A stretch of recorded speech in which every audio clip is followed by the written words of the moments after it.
Bismillahirrahmanirrahim. Assalamualaikum warahmatullahi wabarakatuh. Bihamdillah wassalatu wassalamu ala rasulillah wa ala alihi wa sahbihi wa mawalah wa la hawla wa la quwata illa billahi wa ba'du. Hadirin dan hadirat yang dimuliakan Allah Subhanahu wa taala. Alhamdulillah, di malam hari ini kembali kita bisa duduk di Masjid Muhajirin. Salawat dan salam kita haturkan kepada Nabi besar Nabi Muhammad sallallahu alaihi wa ala alihi wasallam. Kita lanjutkan kajian kita, masih membahas tafsir singkat dari surah Al-Baqarah, dan kita masuk pada ayat ke-17.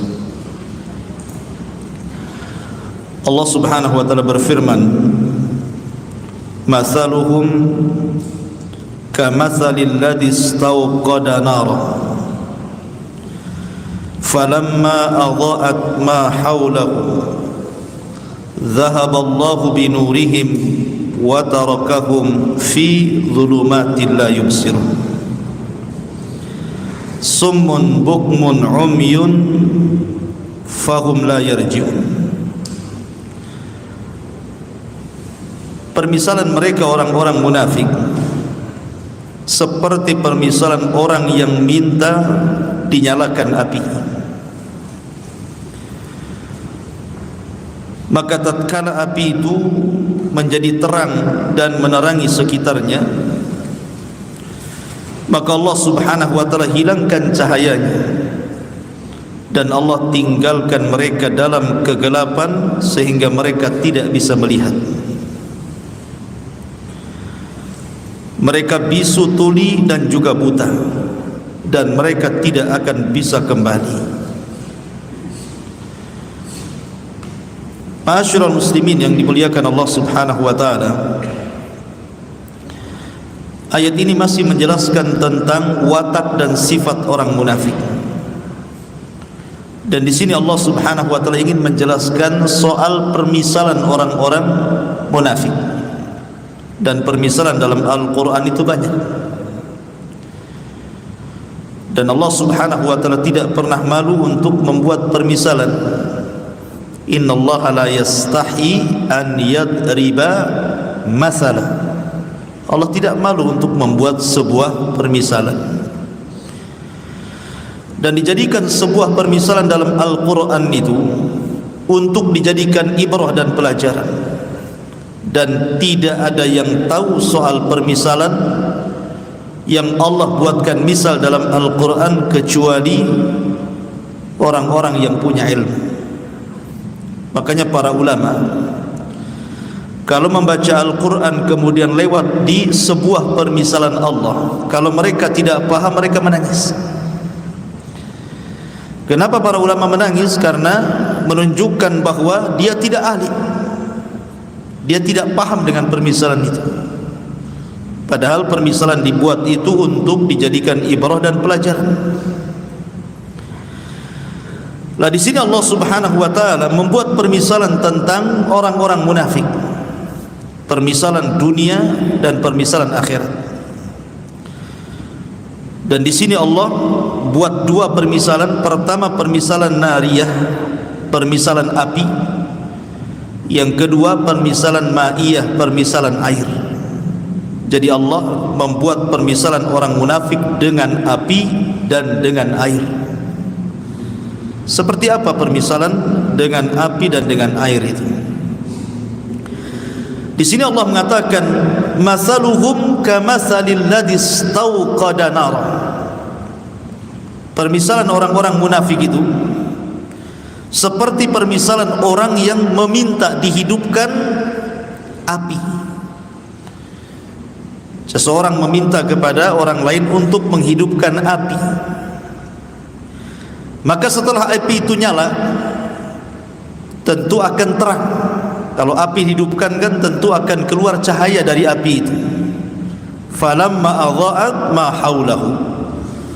ketika kemudian api itu sudah terang dan cahayanya kemudian menyinari di sekelilingnya, di sekitarnya, zahaballahu binurihim, tiba-tiba Allah hilangkan cahayanya. Apinya tetap tapi cahayanya hilang. Kan aneh gitu ya, biasanya api itu pasti ada cahaya. Ini enggak, apinya nyala tapi cahayanya enggak ada. Wa tarakahum fi dhulumat. Bukan masalah itu saja, setelah hilang cahayanya kemudian tinggal apinya saja, maka api itu justru menyakiti mereka. Karena ada api pasti ada asap. Sudah gelap, kemudian keluar asap yang kemudian meliputi sekitarnya, kemudian di tengah malam. Makanya Allah mengatakan la yubsirun, menjadikan mereka tidak bisa melihat. Apa maksudnya di sini? Kenapa Allah Subhanahu wa taala mempermisalkan orang-orang munafik seperti orang yang meminta dihidupkan api? Maksud api di sini adalah dinul Islam, agama Islam. Jadi orang-orang munafik meminta bahwa dirinya supaya diakui keislamannya. Jadi orang-orang munafik itu masuk Islam supaya diakui keislamannya oleh manusia, bukan oleh Allah.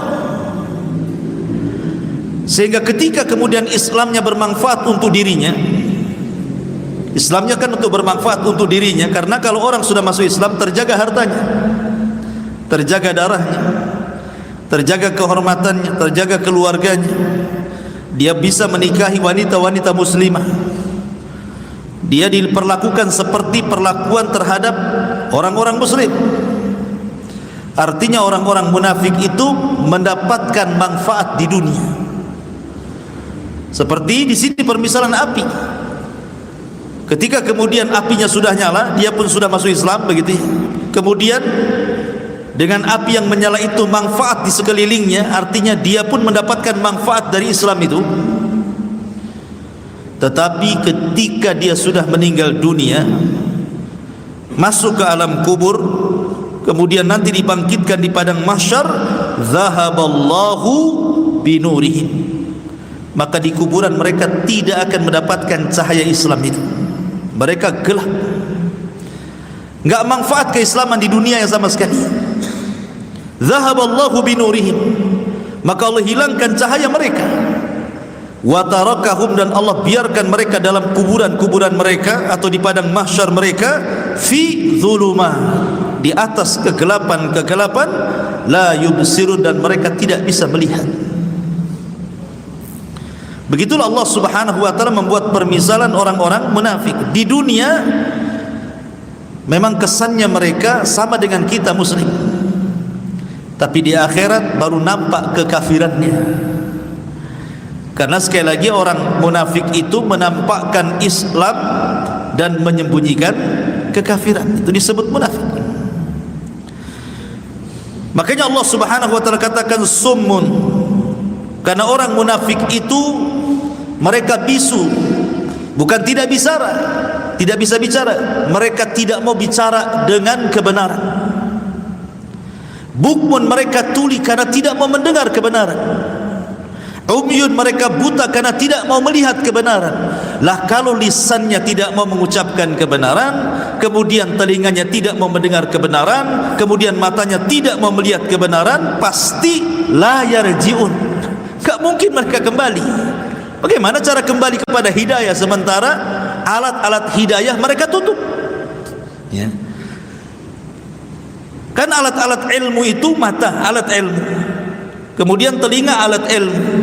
Penglihatan, kemudian lisan, alat ilmu. Lah kalau alat-alat ilmunya ditutup, mungkinkah orang ini akan kembali kepada hidayah? Mustahil, la yarji'un. Makanya Allah mengatakan fahum la yarji'un, mereka akan kembali. Orang munafik itu selamanya mereka akan munafik. Tidak akan kembali ke dalam Islam yang hakiki. Ini permisalan yang pertama. Ini disebut permisalan nariyah namanya, permisalan dengan api. Kemudian yang kedua, permisalan dengan air. Allah mengatakan au qasayyibin minas sama fihi dhulumatun wa ra'dun wa barqun yaj'aluna asabi'ahum fi adhanihim minas sawa'iqi hadharul maut wallahu muhitum bil kafirin. Permisalan yang kedua yang disebut dengan permisalan ma'iyah, permisalan air, atau kasayyibin minas sama. Kondisi orang-orang munafik itu seperti hujan yang turun sangat deras dari langit. Fi dhulumat, maksudnya di tengah-tengah kegelapan malam. Jadi sudah malam gelap gulita, tiba-tiba hujan turun sangat deras-derasnya. Cukup sampai di situ? Tidak. Tiba-tiba aradun, ada kilat, wabarkun, ada petirnya lagi. Sehingga yaj'aluna asabi'ahum, karena takut di malam hari hujan deras, ada guntur, ada petir, ada kilat, takut menyambar-nyambar telinga mereka, maka mereka tutup telinga-telinga mereka dengan asabi'ahum, dengan jari-jari mereka, fi adhanihim, pada telinga-telinga mereka, minas sawa'iqi hadaral maut, karena takut terkena kilatan guntur, karena mereka takut dengan kematian. Wallahu muhitum bil kafirin, dan Allah meliputi orang-orang kafir. Maksudnya begini, Allah subhanahu wa ta'ala hendak mempermisalkan kepada kita permisalan orang munafik ketika mendengarkan Al-Quran. Jadi permisalan yang kedua ini, permisalan orang-orang munafik ketika mendengarkan Al-Quran. Maka ketika mereka mendengarkan Al-Quran itu seperti permisalan ma'iyah itu. Jadi seolah-olah Al-Quran yang mereka dengar itu hujan yang sangat deras dicampur dengan guntur, petir dan kilat, sehingga mereka tidak mau mendengar Al-Quran itu dan menutup telinga-telinga mereka dengan tangan mereka. Jadi orang-orang munafik itu alergi dengan Al-Quran. Kalau dibacakan kepada mereka, mereka enggak mau dengar. Itulah sifat-sifat orang munafik. Karena mereka hanya ingin diakui saja keislamannya oleh kaum muslimin, tapi tidak benar-benar mencari keislaman. Makanya mereka, Allah mengatakan yaj'aluna asabi'ahum, ketika mereka mendengar Al-Quran, mereka jadikan jari-jari mereka menutup telinga-telinga mereka. Minas sawa'iqi hadarum, karena kuatnya pengaruh Al-Quran kepada orang-orang munafik ini, seolah-olah mereka takut dengan kematian, saking takutnya dengan Quran. Seperti itulah orang-orang munafik. Ini permisalan di dunia orang munafik seperti itu. Mereka tidak mau mendengarkan Al-Quran, dan Al-Quran seperti petir bagi mereka. Yakadul barqu yakhtafu absarahum, hampir-hampir petir itu menyambar pandangan-pandangan mereka. Kemudian Allah permisalkan bagaimana orang-orang munafik di akhirat. Kullama adha'a lahum masyaw fihi, apabila ada cahaya maka mereka mulai berjalan. Wa idza adlama, tapi kalau cahayanya hilang, alaihim qamu, maka mereka berhenti. Walau sya'allahu la dhahaba bisam'ihim wa absarihim, kalau Allah mau, Allah akan hilangkan pendengaran dan penglihatan mereka. Innallaha ala kulli syai'in qadir, sesungguhnya Allah atas segala sesuatu maha mampu. Jadi ketika Allah subhanahu wa ta'ala mengumpulkan manusia di padang mahsyar, dan Allah katakan wasiqal ladzina kafaru ila jahannama zumara, orang-orang kafir tidak sempat melewati titian siratal mustaqim, langsung digiring ke jahanam, dimasukkan ke jahanam. Itu orang kafir. Sehingga ketika orang-orang kafir sudah digiring, wasiqal ladzina kafaru ila jahannama zumara, maka yang tersisa hanya dua kelompok, orang-orang yang beriman dan orang-orang munafik. Kenapa mereka tidak seperti orang-orang kafir langsung dimasukkan ke dalam jahanam? Kenapa mereka kemudian dikumpulkan dengan orang-orang yang beriman? Karena zahirnya mereka orang-orang beriman masalahnya. Makanya mereka dikelompokkan di situ, dan mereka diberikan kesempatan untuk menyeberang. Ketika mereka hendak menyeberang, Allah berikan macam-macam orang itu cahaya sesuai dengan amalannya di dunia. Ada cahayanya terang banget dia, ada cahayanya tidak terang, ada cahayanya redup, ada cahayanya kadang terang kadang redup. Dan ketika meniti titian siratal mustaqim, ada yang seperti kilat tahu-tahu sudah sampai di ujung. Ada yang seperti orang yang memacu kuda balap tahu-tahu sudah di ujung. Ada orang yang seperti lari kencang tahu-tahu sudah di ujung. Ada orang yang kemudian berjalan santai, ada orang yang kemudian merangkak, terkadang hampir jatuh tapi kemudian sampai juga. Tapi ada juga yang Allah takdirkan harus terjun ke jahanam. Lah orang-orang munafik ini Allah Subhanahu wa taala berikan cahaya kecil. Terkadang cahaya itu menyala, terkadang cahaya itu padam. Ketika cahaya itu menyala, kullama adha'a lahum masyaufi. Jadi ketika mereka naik di titian siratal mustaqim itu, kalau cahayanya muncul, mulai mereka berjalan. Tetapi wa idza adlama alaihim qam. Ketika cahaya hilang, berhenti dia. Kata para ulama tafsir, seandainya orang-orang munafik itu mampu melewati sepertiga saja, jangan 2/3, sepertiga titian siratal mustaqim, tentu dia akan diseberangkan ke surga. Artinya bahwa berdirinya orang munafik di titian dengan berjalannya itu lebih banyak berdirinya, lebih banyak berhentinya dibandingkan jalannya gitu. Anda bisa bayangkan ya. Sebab kalau seandainya sepertiga saja titian dia bisa melewati, tentu diseberangkan ke surga. Tetapi ketika dia banyak berhenti dibandingkan jalan, maka mereka akan sampai ke neraka bukan ke surga. Sehingga orang-orang munafik itu kan kebiasaan di dunia suka menipu. Orang-orang munafik itu kan ciri-ciri yang paling nampak adalah idza haddatsa kadzab, apabila bicara dusta. Dia suka menipu orang. Idza laqul ladzina amanu qalu amanna wa idza khalau ila syayatinin qalu inna ma'akum innama nahnu mustahzi'un. Kalau berjumpa dengan orang yang beriman, oh aku ni kawan kalian. Tapi kalau berjumpa dengan orang kafir, saya juga kawan kalian. Jadi orang munafik itu sama orang yang beriman berdusta, sama orang kafir pun berdusta. Dia tengah-tengah dia. Makanya orang munafik itu terkenal orangnya orator, alimul lisan, pandai diplomasi. Makanya Rasul mengatakan innama akhwafa ma akhafu alaikum munafikun alimul lisan. Yang paling aku takutkan terjangkit penyakit kepada umat ini munculnya para diplomasi dari kalangan munafikin, yang orang yang pandai bicara melobi sana sini maksudnya. Makanya Allah mengatakan tu'jibuhum qauluhum, tu'jibuka qauluhum bi afwahihim. Jadi kalau mereka ngomong itu memang luar biasa orang munafik. Karena Abdullah ibn Ubay bin Salul, tokoh munafik itu luar biasa kalau ngomong itu. Itulah cirinya orang munafik. Lah ketika di dunia dia bisa mengelabui orang yang beriman, rupanya ketika menyeberang titian siratal mustaqim, dia pun mau berusaha mengelabui orang-orang yang beriman. Allah sebutkan dalam surah Nur, ketika orang-orang yang beriman lewat dan tentu membawa cahaya, apa kata orang munafik? Naktabis min nurikum, katanya. Tunggu dulu, aku ingin berjalan bersama kamu dan mengikuti cahayamu. Ya, di dunia dia bisa mengelabui orang yang beriman, di akhirat mana bisa ya. Maka orang-orang yang beriman yang ketika berjalan di titian siratal mustaqim, kemudian orang munafik mengatakan naktabis min nurikum, tolonglah berhenti dulu, saya ingin ikut cahayamu.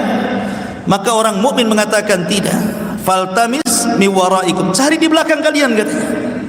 Akhirnya orang munafik kembali, rupanya ada semacam jidar, semacam tembok yang zahirnya itu rahmat tapi belakangnya adalah azab. Ya, zahiruhu rahmah. Jadi zahirnya rahmat tetapi belakangnya adalah min kibalihi azab. Akhirnya ketika masuk ke tembok itu disangkanya dia akan selamat, malah masuk ke dalam jahanam gitu ya. Nauzubillah. Ya, orang munafik di dunia bisa melabui, tapi di akhirat siapa yang bisa dikelabui dia? Ini permisalan orang-orang munafik yang disebut dengan permisalan ma'iyah, permisalan api. Kemudian setelah Allah Subhanahu wa taala menyebutkan sifat-sifat orang yang beriman, kemudian menyebutkan sifat-sifat orang kafir, kemudian menyebutkan sifat-sifat orang munafik, maka Allah tutup ayatnya, ya ayyuhan nas ubudu rabbakumul ladzi khalaqakum walladzina min qablikum la'allakum tattaqun alladzi ja'ala lakumul arda firashan was samaa'a binaan wa anzala minas samaa'i ma'an fa akhraja bihi minas thamarati rizqan lakum fala taj'alu lillahi andadan wa antum ta'lamun. Wahai manusia, manusia ini mencakup mukmin, kafir, munafik. Wahai manusia, seolah-olah ingin mengatakan, hei orang yang beriman, hei orang kafir, hei orang munafik, begitu. U'budu rabbakum, sembah Rabb kalian, tauhidkan Rabb kalian. Alladzi khalaqakum, yang telah menciptakan kalian, walladzina min qablikum, dan menciptakan orang sebelum kalian, la'allakum tattaqun, agar kalian bertakwa. Kenapa kita harus menyembah Allah Subhanahu wa taala? Karena alladzi ja'ala lakumul arda firasha, karena Allah yang telah menjadikan bumi ini terhampar untuk kalian. Was samaa'a binaa, dan menjadikan langit itu bangunan sebagai atap kalian. Wa anzala minas samaa'i ma'an, dan Allah turunkan dari langit itu air. Fa akhraja bihi minas thamarat, maka Allah keluarkan dengan air itu berbagai macam thamarat, buah-buahan. Rizqan lakum, sebagai rizki bagi kalian. Fala taj'alu lillahi andadan wa antum ta'lamun, maka janganlah kalian menjadikan bagi Allah tandingan-tandingan jikalau kalian mengetahuinya. Ada sebuah kaidah yang harus diketahui seorang mukmin tentang nikmat Allah, kenapa kita harus menyembah Allah Subhanahu wa taala. Pertama al-ijad.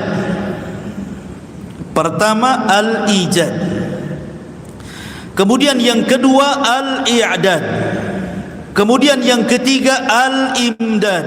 Kemudian yang keempat al-irsyad. Kemudian yang kelima al-is'ad. Ini kaidah kehidupan namanya. Ijad, i'dad, imdad, irsyad, is'ad. Antum yang belajar bahasa Arab paham artinya. Yang enggak bisa bahasa Arab ya sudah dengerin aja. Yang pertama ijad. Ijad itu artinya mengadakan, menciptakan. Yang menciptakan alam semesta ini adalah Allah. Allah yang menjadikan ada langit, ada bumi, dan ada apa yang ada di permukaan bumi, dari lautnya, dari gunungnya, dari macam-macamnya. Ini disebut ijad. Allah menciptakan segala sesuatunya. Untuk siapa? Untuk kita. Ya, kenapa Allah ciptakan laut berbagai macam ikannya? Kenapa Allah menciptakan hutan berbagai macam buah-buahannya dan binatang-binatangnya? Kenapa Allah menciptakan sawah berbagai macam biji-bijiannya? Itu untuk siapa? Untuk kita, manusia. Allah ciptakan itu semua, itu yang disebut dengan ijad. Ini satu. Setelah Allah Subhanahu wa taala ciptakan nih fasilitas ini untuk kita, baru yang kedua disebut i'dad. Allah persiapkan semuanya. Jadi setelah Allah menciptakan langit dan bumi, Allah persiapkan semuanya itu. Ini lautan sebelah sini, ini sungai sebelah sini, ini hutan sebelah sini, ini daratan sebelah sini, ini yang lautan sebelah sini. Allah persiapkan semuanya. Setelah Allah ciptakan itu, Allah atur tuh satu-satu tuh dengan tertibnya. Allah mengatur mana posisi laut, mana posisi gunung, mana posisi hutan, semua diatur oleh Allah Azza wa Jalla. Untuk siapa? Untuk kita. Kemudian yang ketiga al-imdad. Al-imdad itu artinya Allah perbanyak. Ketika Allah Subhanahu wa taala ciptakan umpamanya ini satu buah mangga. Satu buah mangga akhirnya berbuah sampai ratusan buah mangga tuh. Kemudian dari buah mangga yang ratusan itu kan ada biji dalamnya tuh. Akhirnya dari setiap satu biji itu tumbuh mangga yang pertama, mangga kedua, mangga ketiga. Dari satu mangga akhirnya jadi 100 mangga dari biji itu. Itu disebut imdad. Allah tidak membiarkan adanya kepunahan. Tetap satu pohon ini akan menghasilkan ribuan pohon. Nanti dari ribuan pohon jutaan pohon, dari jutaan pohon miliaran pohon, gitu loh maksudnya. Jadi Allah tidak akan membiarkan adanya kepunahan. Untuk siapa? Untuk kita. Bahkan ada satu buah itu sampai ribuan bijinya tuh. Itu kalau ribuan biji tumbuh ya, sebanyak itu tumbuh-tumbuhan itu disebut imdad. Kemudian setelah imdad, yang keempat irsyad. Allah ilhamkan kepada kita. Allah ilhamkan kepada manusia mana yang boleh dimakan, mana yang tidak boleh dimakan, mana ikan yang beracun, mana yang tidak, mana buah-buahan yang enak, mana yang tidak, mana yang boleh dimakan, mana yang tidak, mana daun-daunan yang bisa dimakan, mana tidak. Allah ilhamkan kepada kita berbentuk irsyad. Diarahkan begini, ini yang boleh, ini yang tidak, ini yang boleh, ini yang tidak. Kemudian yang terakhir is'ad. Baru Allah berikan kebahagiaan. Dengan makan ini akhirnya kenyang, dengan makan ini akhirnya sehat, dengan makan ini akhirnya sehat, sembuh, macam-macam kan. Coba bayangkan, ini semua nikmat dari Allah kan. Pertama Allah ciptakan, Allah persiapkan, Allah perbanyak, Allah arahkan, Allah berikan kebahagiaan. Itu yang Allah katakan, alladzi ja'ala lakumul arda firasya. Allah jadikan bumi terhampar, ijad. Kemudian was-samaa'a bina'an, imdad. Wa anzala minas samaa'i ma'an fa akhraja bihi minas samarati rizqan lakum. Ada rizki, ada imdad dan ada irsyad, dan di sini juga ada is'ad. Lah dari 5 kaidah ini Allah hanya minta kepada kita, fala taj'alu lillahi andadan wa antum ta'lamun. Jangan jadikan Allah itu tandingan, karena yang memberikan nikmat itu Allah kepada kita. Kalau saya analogikan seperti ini, seandainya nih saya punya anak ini saya sekolahkan mulai dari TK, kemudian SD, kemudian SMP, kemudian SMA, kemudian kuliah, S1, S2 sampai doktor, sampai profesor, sampai punya perusahaan, sampai kaya dia. Saya yang arahkan dari bayi, dari brojol sampai jadi pengusaha. Sudah sukses, ini pengusaha ini, anak saya ini. Tiba-tiba kemudian dia mengirim uang bulanan sebagai balas budinya, bukan ke saya yang membesarkan, tetapi ke tetangga saya. Marah enggak antum itu kalau punya anak kayak gitu? Antum yang besarkan, antum yang nyekolahkan, gila sudah ada gaji dikirim ke tetangganya. Apa enggak murka kita ini? Seperti itulah Allah Subhanahu wa taala. Walillahi matsalul a'la. Loh, Allah yang kasih semuanya, tiba-tiba Tuhan lain pula yang antum sembah. Apa enggak murka Allah Subhanahu wa taala? Makhluk aja bisa murka tuh. Kalau seandainya semua yang kita berikan tiba-tiba balas budinya kepada orang lain, kita aja bisa murka. Walillahi matsalul a'la. Tentu permisalan Allah lebih tinggi lagi dibandingkan permisalan kita. Maka tentu Allah Subhanahu wa taala akan murka kalau kita mengambil sesembahan selain daripada Allah. Sementara Allah sudah jadikan bumi terhampar untuk kita, langit sebagai atap untuk kita, segala air, buah-buahan, binatangnya, macam-macamnya untuk kita. Tiba-tiba yang disembah pula berhala. Apa enggak murka Allah kan? Dari sini ikhwatu fiddin muliakan Allah Azza wa Jalla. Maka di sini Allah ajarkan tauhid, bahwa menyembah Allah itu penting, karena Dia yang telah menciptakan kita dan mengatur kita dan memberikan rizki kepada kita, dan segala sesuatu sudah ditakdirkan kepada kita. Maka tidak layak bagi kita untuk menyekutukan selain daripada Allah Subhanahu wa taala.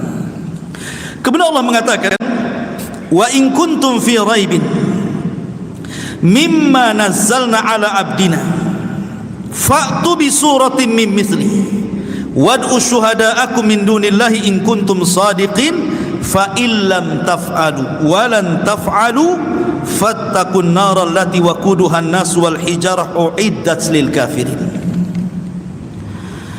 Di sini Allah Subhanahu wa taala menjelaskan perkara lain tentang Al-Qur'an.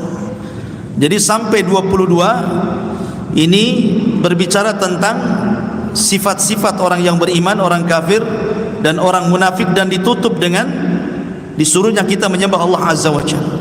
Maka sekarang masuk pada bab lain tentang Al-Quran. Allah Subhanahu wa taala mengatakan, wa in kuntum fi raibin, jika kalian ragu-ragu, oh mungkin jangan-jangan si Muhammad itu merekayasa Quran, atau jangan-jangan ada jin yang mengajarkan kepada Rasul itu Al-Quran, Atau jangan-jangan mungkin Muhammad itu menyadur Al-Quran dari kitab-kitab sebelumnya. Atau kalau jangan-jangan kan ada orang yang ragu-ragu dengan Quran itu. Kalau memang kalian ragu-ragu dengan Al-Quran, bahwa Quran itu tidak datang dari Allah subhanahu wa ta'ala, maka Allah subhanahu wa ta'ala katakan, fa mimma nazzalna ala abdina fa'tu bi suratin. Coba datangkan satu surat saja, tidak usah satu Quran, satu surat saja. Dalam sejarah, dari orang-orang yang mengaku Nabi dan Rasul, mengklaim dirinya Nabi dan Rasul, tidak ada yang pernah membuat surat dalam Al-Quran kecuali Musailamah Al-Kadzdzab. Kan banyak nabi-nabi palsu itu bermunculan. Banyak nabi palsu di zaman Rasul sudah ada. Ya, di zaman Rasul, sebelum wafatnya Rasul, di situ ada Tulaiha ibn Khuwailid, ada Al-Aswad Al-Ansi, ada Sajah bintul Haris. Kemudian di zaman tabi'in ada Mukhtar ibn Ubaid Al-Thaqafi. Kemudian ada lagi di zaman belakangan-belakangan ini pendiri Ahmadiyah namanya Hadrat Mirza Ghulam Ahmad. Dan banyak lagi di Indonesia juga ada Ahmad Musaddiq. Itu apa, siapa yang ngaku nabi palsu? Saya tidak pernah mendengar dari mereka ada wahyu yang mereka rangkai kecuali Musailamah Al-Kadzdzab. Yang pernah merangkai surat-surat yang ingin menandingi Al-Quran itu cuma Musailamah Al-Kadzdzab. Sebab itulah maka tersemat kalimat kadzab di belakangnya, kalimat pendusta itu. Kenapa? Karena dia tidak sanggup menciptakan ayat seperti atau surat seperti yang diturunkan Jibril kepada Nabi SAW. Tapi nabi-nabi palsu kan tidak ada di belakangnya kadzab kan? Pemanya Al-Aswad Al-Ansi Al-Kadzdzab pemainkan itu, ataupun Tulaiha ibn Asad Al-Kadzdzab, atau siapa, Hadrat Mirza Ghulam Ahmad Al-Kadzdzab pemainkan. Tapi Musailamah itu ada buntutnya Al-Kadzdzab di situ. Ada buntut di belakang nama Musailamah itu Al-Kadzdzab, si pendusta. Kenapa? Karena dia pernah mencoba membuat beberapa surat semisal Al-Quran konon yang menurut dia, tetapi Al-Quran tidak bisa ditandingi. Ketika Amr bin As radhiyallahu an, waktu itu masih kafir Amr bin As itu. Karena Amr bin As itu walaupun pimpinan Quraisy, dia masuk Islam kan belakangan bersama Khalid bin Walid. Itu jauh-jauh setelah Nabi hijrah baru Khalid bin Walid itu masuk Islam bersama Amr bin As, karena dua-duanya sama-sama tokoh masalahnya. Ya, tokoh-tokoh itu susah ya, kalau untuk masuk Islam itu susah kalau sudah jadi tokoh itu. Ya. Jadi Amr bin As ini kan berkawan dengan Musailamah Al-Kadzdzab, satu geng tuh dengan Musailamah Al-Kadzdzab. Jadi Amr bin As ini suatu ketika bertandang ke Bani Hanifah, ke kabilahnya Musailamah Al-Kadzdzab di Yamamah sana. Berjumpalah Amr bin As ke rumah Musailamah Al-Kadzdzab, kemudian berbincang-bincang. Jadi Musailamah Al-Kadzdzab ngomong sama Amr bin As itu, ya Amr, kau kan tetangganya si Muhammad, kira-kira surat yang terakhir turun kepada dia itu surat apa coba? Karena orang Arab biasa menghafal syair, apalagi surat-surat pendek. Banyak orang-orang kafir yang hafal surat-surat pendek. Banyak orang Islam tak hafal pula surat-surat pendek. Ini orang-orang kafir nih banyak hafal surat-surat pendek karena terbiasa menghafal syair masalahnya. Karena Quran itu disangka syair sama orang-orang itu. Kata Amr bin As, ya, aku mendengar yang terakhir, maksudnya yang paling akhir yang ku dengar dari lisan si Muhammad itu, kata Amr bin As, adalah suratul Fil. Kemudian dibacakannya, alam tara kaifa fa'ala rabbuka bi ashabil fil alam yaj'al kaidahum fi tadlil wa arsala alaihim tayran ababil tarmihim bi hijaratin min sijil faja'alahum ka'asfin ma'kul. Kata, ini yang terakhir aku dengar, kata Amr bin As. Kata Musailamah Al-Kadzdzab, oh, aku pun diturunkan kepadaku suratul Fil, surah yang sama, namanya suratul Fil juga. Kata Amr bin As, coba perdengarkan suratul Fil. Dia mengatakan, al-filu wa ma adraka mal filu lahu khurtumun tawilun wa adhanun dhailun ila akhir ayat. Ngaco lah itu. Gajah, tahukah kamu gajah? Gajah itu punya belalai panjang dan kuping yang besar. Ya, memang benar, emang gimana kok mensifati gajah? Coba. Apa maknanya? Memang gajah seperti itu. Al-filu wa ma adraka mal fil, gitu. Gajah, tahukah kamu gajah? Lahu khurtumun tawil, punya belalai panjang. Ya memang punya belalai panjang kan. Wa adhanun dhail, dan telinga yang besar melambai. Aku disebutkan dalam riwayat, dia mengatakan kalau si Muhammad itu turun padanya suratul Fil, maka turun semalam Jibril kepadaku suratul Difda, katanya. Ini aneh lagi, suratul Difda. Ya Difda, binta difda'aini nikki mata nikki fa inna a'laki fit tini wa asfaluki fil ma'i. Ya difda' binta difda'aini, wahai kodok, putra dari ibu bapa kodok, katanya. Nikki mata nikki, silahkan mengodok, karena paling tinggi hidupmu di tanah dan paling rendah hidupmu di air. Ini Amr bin As ini kan masih kafir ya, masih kafir dia. Tetapi orang Arab itu menganggap dusta itu aib masalahnya. Ingat, orang jahiliyah itu, sejahil-jahiliyahnya orang jahil, tapi orang yang berdusta itu aib. Bagi mereka aib. Makanya orang Arab itu jarang berdusta walaupun jahiliyah. Bedanya kalau kita ini suka dusta padahal muslim, ya kan? Orang jahiliyah itu menganggap aib. Makanya Amr bin As langsung mengatakan, wallahi ya Musailamata fa inni ra'aituka kadziban. Demi Allah, wahai Musailamah, aku tidak melihat engkau ini kecuali seorang pendusta, katanya. Padahal sama-sama kawan itu, sama-sama musyrik. Tapi Amr bin As mengatakan, wallahi inni ra'aituka lakadziban, engkau ini pendusta. Aku benar ini enggak, itu karya-karya kamu aja itu, katanya. Kau yang rangkai-rangkai, katanya. Itu Amr bin As mengatakan seperti itu. Artinya dari sini bahwa sekelas Musailamah al-Kadzdzab, seorang ahli syair saja, tidak bisa merangkai Al-Quran, apalagi orang yang tidak pandai merangkai syair, apalagi orang yang tidak tahu bahasa. Makanya sering saya katakan di permulaan ketika kita membahas surah Al-Baqarah, kenapa Allah Subhanahu wa taala memulakan surah Al-Baqarah itu dengan alif lam mim? Kenapa? Kenapa surah Al-Baqarah dimulai dengan kalimat alif lam mim? Seolah-olah Allah ingin mengatakan Quran ini terangkai dari alif, ba, ta, sa, jim, lam, kha, ha sampai ya, gitu ya. Sebagaimana Quran terangkai dari huruf lam, alif, mim dan begitu seterusnya dari huruf hijaiyah, kau rangkai juga Al-Quran dari huruf-huruf itu kalau kau sanggup. Ini huruf-hurufnya sudah ada, huruf hijaiyah itu alif sampai ya. Sekarang kau rangkailah Quran itu dari huruf-huruf ini kalau kalian sanggup. Makanya Allah mengatakan di sini fa'tu bi suratum min mithli. Datangkan semisal Quran. Satu surat saja. Cukup sampai di sini. Wad'u syuhada'akum.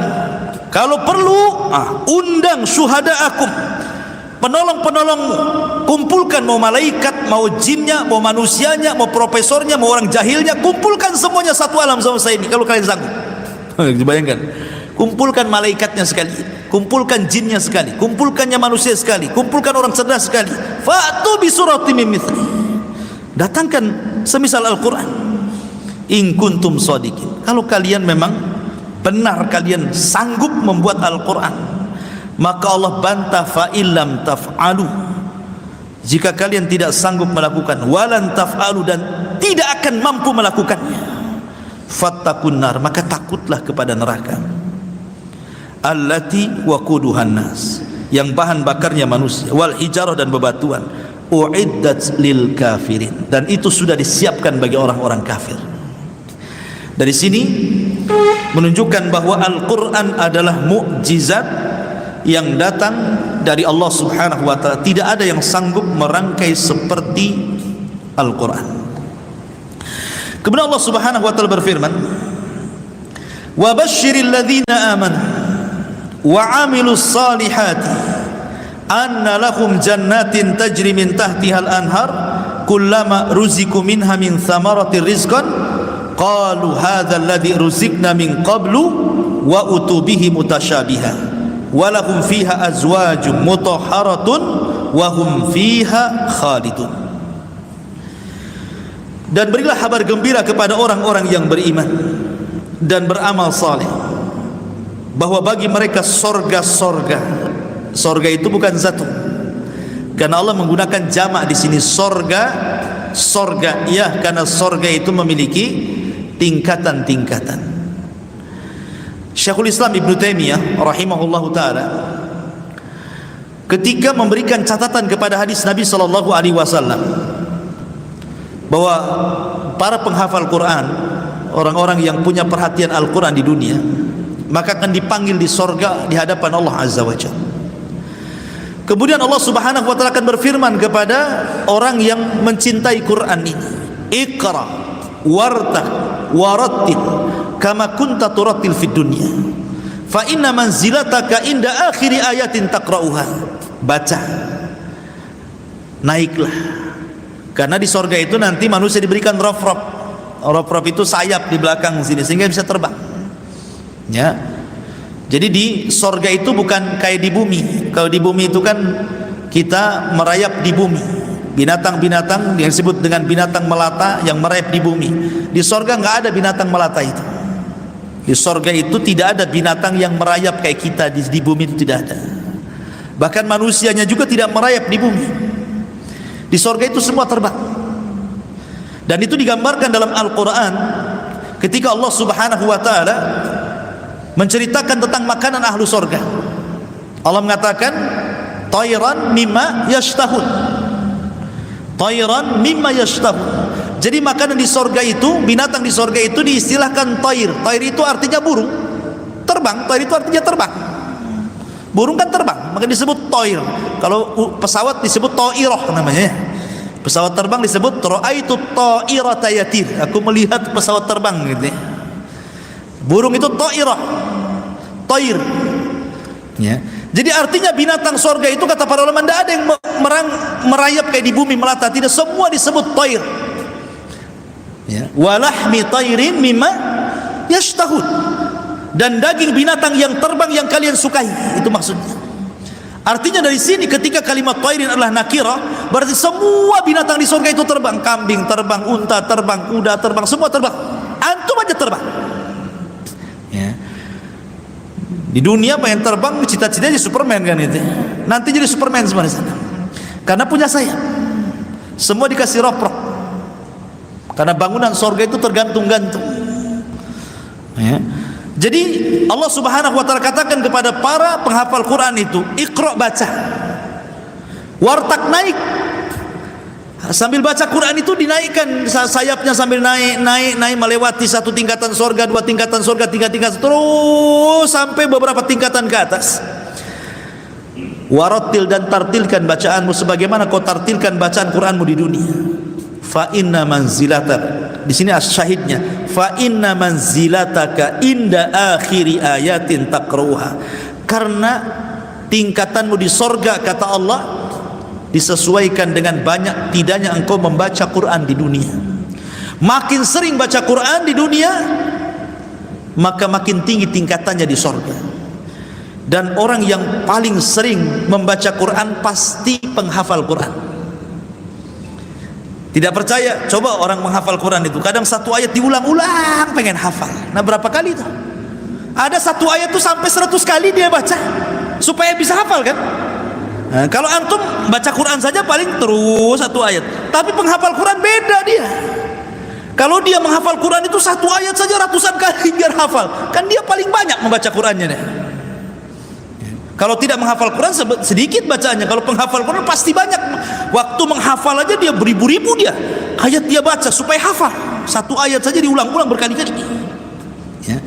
Jadi kata Syekhul Islam Ibnu Taimiyah rahimahullahu taala, ketika Allah mengatakan fa inna manzilataka inda akhiri ayatin taqra'uha, kedudukanmu di sorga itu disesuaikan dengan ayat yang kau baca akhir di dunia itu. Kata Imam Ibnu Taimiyah, ajtahidu, aku beristihad, kata dia, bahwa inna darajatin fil jannah, sesungguhnya tingkatan-tingkatan sorga itu ka'adadi ayatin, ka'adadi jumlati ayati minal Quran, sejumlah ayat dalam Al-Quran. Berapa ayat dalam Al-Quran? 6.400-an lebih, kurang lebih lah 6.400-an. Kalau nggak yakin ya, itu hitung sendiri di rumah. Tuh 2, 3, ya gitu. 6.400-an lebih, kurang lebih. Itu jumlah ayat se-Al-Quran. Artinya kalau seandainya jumlah ayat itu 6.400 kurang lebih, maka segitu jugalah jumlah tingkatan sorga itu. Dan satu tingkatan sorga ke tingkatan sorga kedua itu jaraknya seperti langit dan bumi. Jarak antara sorga, tingkatan sorga ke tingkatan sorga berikutnya itu seperti jarak langit dan bumi. Sementara tingkatan di sorga itu jumlahnya 6.400 kurang lebih, sesuai dengan jumlah ayat dalam Al-Quran. Berarti tingkatan sorga itu banyak. Makanya Allah mengatakan di sini annalahum jannatin sorga-sorga. Karena sorga itu banyak dan ada tingkatannya. Kemudian Allah mengatakan tajri min tahtihal anhar, di mana di bawah sorga itu mengalir sungai-sungai. Sungai di sorga jangan sama dengan sungai di dunia. Sungai di dunia itu harus ada tembok kiri kanan, kalau enggak akan mengalir kemana-mana airnya, maka harus dibendung, ya kan? Lihat tuh kalau orang buat parit tuh, pasti akan dibuat di dinding sebelah sini, dinding sebelah sini, baru mengalir airnya di tengah. Di sorga itu enggak ada dinding sebelah kanan, dinding sebelah kiri. Jadi alirannya ya begitu saja ngalir, tapi enggak tumpah ke kiri, enggak tumpah ke kanan. Kalau di dunia, kalau tidak didinding tumpah ke kiri ke kanan kan, nggak lurus kemana-mana, jadi telaga jadinya kan. Ya. Tapi di sorga itu kata para ulama tidak ada jidar. Jadi sungainya itu tidak ada kiri kanan, nggak ada dinding, tetapi mengalir seperti itu. Indahnya luar biasa, kuasa Allah Azza wa Jalla. Ya. Kemudian juga kalimat anhar, kenapa menggunakan jamak? Tidak nahrun, tidak mufrad. Karena memang surga itu memiliki banyak sungai, bukan satu saja. Dalam ayat yang lain Allah Subhanahu wa taala mengatakan fiha dari min labanin lam yataghayyar ta'm. Ada sungai susu.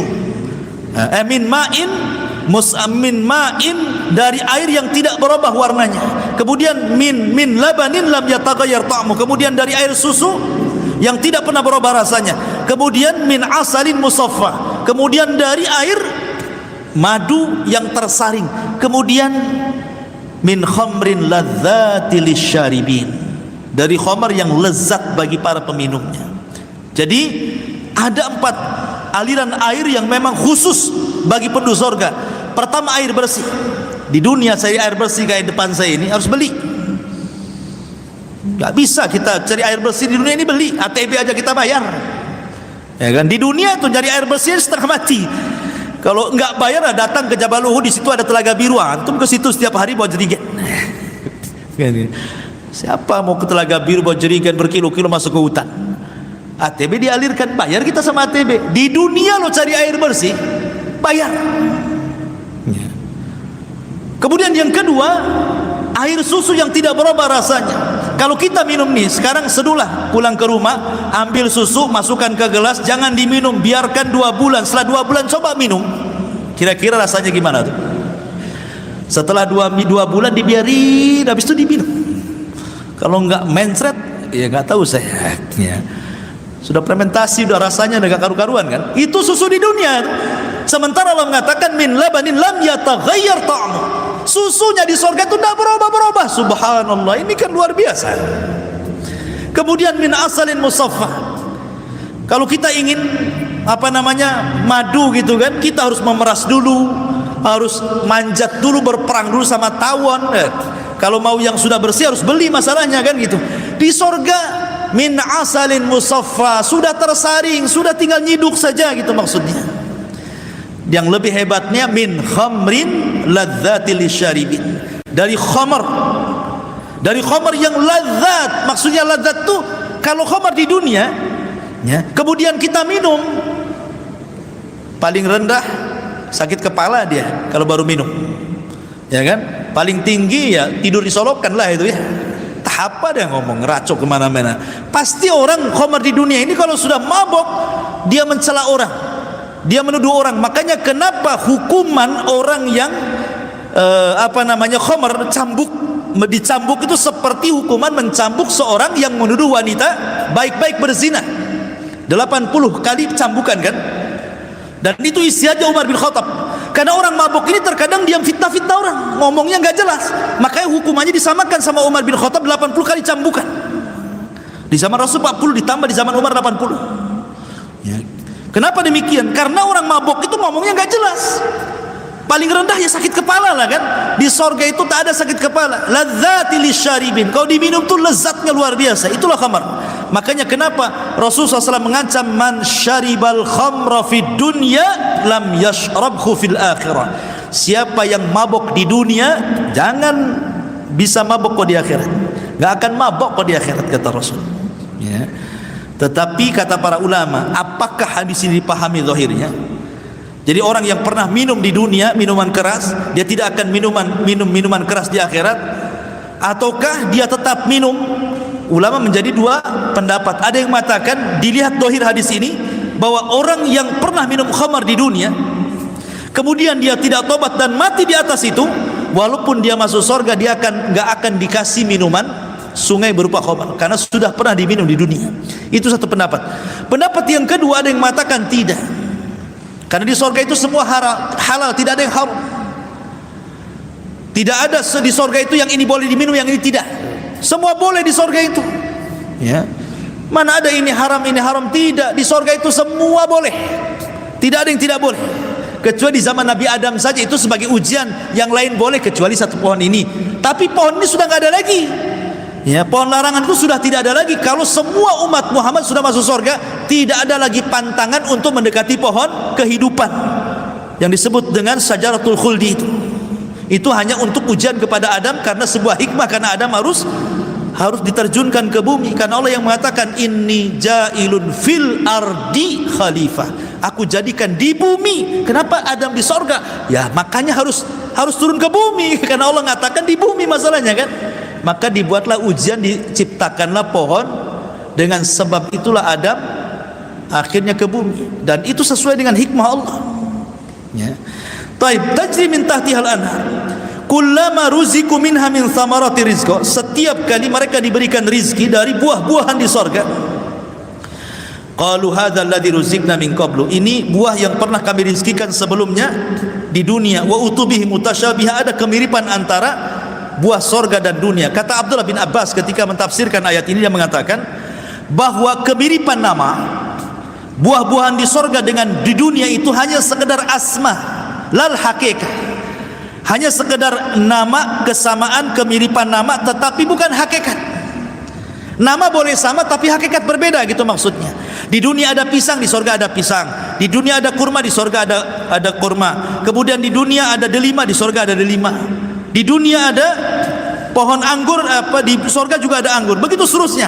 Ini hanya kesamaan nama, bukan kesamaan hakikat. Karena hakikatnya sorga itu sebagaimana sabda Rasul, a'dadtu li ibadis salihin ma la ainun ra'at wa la udhunun sami'at wa la khatara ala qalbi bashar. Aku siapkan kenikmatan bagi orang-orang soleh di sorga itu, kenikmatan yang tidak bisa dilihat mata, kenikmatan yang tidak bisa didengar telinga, bahkan terlintas pun tidak bisa karena nikmatnya. Jadi hanya kemiripan nama, bukan hakikat. Walahum fiha azwajun mutahhar, dan bagi mereka pasangan-pasangan yang suci, maksudnya para bidadari. Bahkan ada yang mengatakan satu orang itu diberikan oleh Allah 70 bidadari. 70 bidadari ini, setiap satu bidadari memiliki 70 dayang. Lah 70 dayang ini memiliki 70 pembantu-pembantu lain. Anda bisa bayangkan berapa itu perempuan yang Anda di sekeliling antum itu? 70 bidadari. Sudah jelas bidadari. Di dunia saja kalau orang cantik dibilang bidadari. Kalau laki-laki tampan nggak ada bidadara kan itu. Karena khusus perempuan saja. 70 bidadari ini, setiap satu bidadari dikelilingi oleh 70 dayang. Kemudian 70 dayang, setiap satu dayang dikelilingi 70 pembantu. Berarti 70 kali 70 kali 70, itulah perempuan yang ada di sekeliling antum. Semua halal bagi antum, nggak ada yang haram. Di dunia nggak boleh antum punya pembantu antum gauli. Nggak halal di dunia. Pembantu saja haram bagi antum, kecuali budak, ya kan? Tapi kan tidak ada di Batam ini budak, yang ada budak-budak kecil kan? Itu orang Melayu ya. Jadi di dunia ini semua haram kecuali yang dihalalkan istri kita atau budak kita. Budak tak ada, istri sajalah kan itu. Tapi di sorga itu kita dikelilingi perempuan. Kenapa di sini Allah Subhanahu wa taala menyebut walahum fiha azwajum mutahhar? Dan bagi mereka para laki-laki itu di sorga itu diberikan pasangan-pasangan yang suci. Dan Al-Quran lebih banyak menceritakan tentang bidadari bagi nikmatnya laki-laki, karena di dunia saja laki-laki itu tidak suka dengan yang lain kecuali dengan perempuan. Makanya Allah akan memberikan kesukaan itu. ketika Adam diciptakan dan dimasukkan ke sorga, Allah tidak ciptakan burung yang bisa bicara supaya menemani Adam di sorga, atau Allah ciptakan semacam tumbuh-tumbuhan atau pohon-pohon yang cantik dan bisa ngobrol dengan Adam di sorga. Tidak, Allah tidak ciptakan itu karena Adam tidak suka itu ya. Tapi Allah ciptakan dari tulang rusuknya Hawa. Setelah ciptakan Hawa inilah Adam tenang ya. Bisa saja kan Allah ciptakan burung, Allah ciptakan binatang-binatang untuk menemani Adam di sorga kan. Tapi Allah tidak ciptakan itu. Justru Allah ciptakan pasangannya dari tulang rusuknya ya, karena Allah mengatakan wa min ayatihi an khalaqalakum min anfusikum azwaja litaskunu ilaiha. Lihat bahasa litaskunu ilaiha, bukan litaskunu ma'aha, bukan pakai ma'aha tetapi ilaiha. Nih indahnya bahasa Arab. Kenapa Allah mengatakan litaskunu ilaiha bukan litaskunu ma'aha? Kalau litaskunu ma'aha hanya sekedar satu rumah tapi tidak ada kebahagiaan. Kita nikah itu bukan untuk satu rumah dengan pasangan. Kalau hanya satu rumah saja buat apa ya? Tetapi litaskunu ilaiha, supaya hati kita tenang dengan dia, walaupun tidak ada atapnya rumah kita, gitu maksudnya. Kalau hanya satu rumah saja, betapa banyak suami istri satu rumah tetapi tidak tenang, bercerai, nggak jelas-jelas di situ kan. Itulah bahasa Quran, kenapa diciptakan pasangan bukan untuk serumah, supaya kita tenang dengan dia, gitu maksudnya. Lah Adam itu diciptakan Hawa seperti itu. Walahum fiha azwajum mutahharatun wa hum fiha khalidun, dan Allah kekalkan mereka di sorga. Ingat kekekalan sorga. Kalau ada yang mengatakan lalu bedanya apa? Kalau sorga kekal, Allah juga kekal, berarti Allah ada tandingan dalam kekekalan di sini? Tidak. Allah kekal, sebelumnya tidak didahului dengan ketidakadaan, tapi sorga sebelumnya didahului dari ketidakadaan. Sebelumnya tidak ada sorga, Allah ciptakan sorga, tapi Allah sebelumnya tidak didahului dengan ketidakadaan. Allah itu selamanya ada. Kemudian yang kedua, yang menakdirkan sorga kekal adalah Allah, dan sorga tidak menakdirkan kekekalan Allah. Kemudian yang ketiga, kekalnya sorga karena kehendak Allah, bukan kehendak sorga itu sendiri. Dari sini tidak sama antara kekekalan sorga dengan kekekalan Allah subhanahu wa ta'ala. Wa hum fiha khalidun, dan mereka di dalam sorga itu akan dikekalkan. Wallahu alam. Sampai di sini. Taib, sebelum saya tutup silakan kalau ada yang bertanya.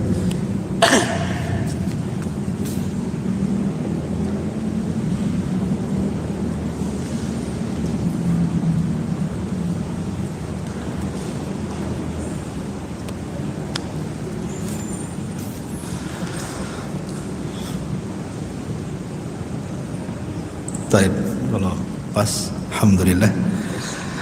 Kita tutup dengan doa kafaratul majlis. Subhanakallahumma wa bihamdika, asyhadu an la ilaha illa anta, astaghfiruka wa atubu ilaik. Allahu ta'ala. Assalamualaikum warahmatullahi wabarakatuh.